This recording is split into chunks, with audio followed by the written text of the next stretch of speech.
بعض چیزیں فی نفسی ہی ضروری نہیں ہوتی، لیکن وہ کسی ضروری چیز تک پہنچانے والی ہوتی ہیں یا وہ کسی ضروری چیز کے لیے ڈھال ہوتی ہیں.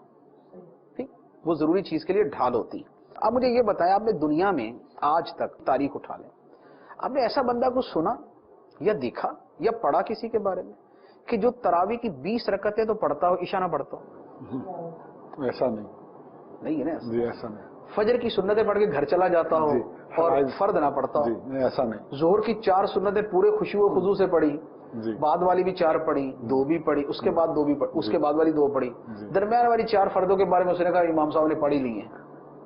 جی، ایسا نہیں. اس کا مطلب یہ ہوا کہ جو بندہ ان جو ضروری نہیں ہیں جو ان کو بھی ادا کر رہا ہے، وہ جو اس سے زیادہ ضروری ہیں ان کو تو بدرجہ اولا ادا کرے گا. سبحان اللہ، بہت خوب. بدرجہ اولا ادا کرے گا. بہت خوب. تو ہوتا یہ ہے کہ جب ایک آدمی جو چھوٹی چیزیں ہیں ان کے بارے میں بھی بہت زیادہ رغبت رکھتا ہے، ذوق رکھتا ہے، تو وہ اس سے اوپر والی جو چیزیں ہیں وہ ان کے بارے میں غلطی نہیں کرتا.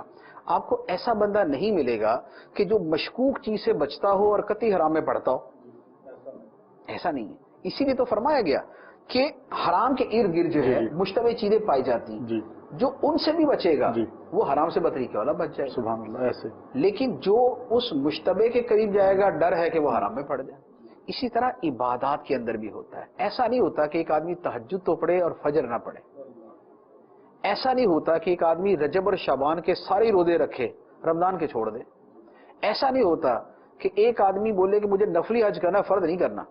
ایسا نہیں ہوتا. تو یہ جو نوافل ہوتے ہیں یہ اصل میں فرض کے قریب لے جانے والے ہوتے ہیں. بلکہ اس کے بارے میں ایک حدیث مبارک بھی ہے، قیامت کے دن انسان کے جو فرائض میں کمی ہوگی وہ نوافل کے ذریعے پوری کی جائے گی. ایک آدمی کی مثال کے طور پر اس کو توجہ نہیں رہی اور اس کا وضو صحیح نہیں ہوا تھا اور اس کی فرض نماز ادا نہیں ہوئی، تو اب قیامت کے دن نماز کی تو کمی ہوگی، اس کی 70 نمازیں مثال کے طور پہ کم ہیں، فرض اس کے کم ہیں.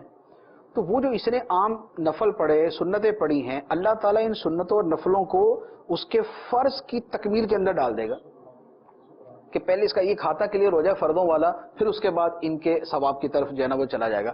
تو نفل جو ہیں وہ انسان کے فرائض کی تکمیل ہوں گے قیامت کے دن.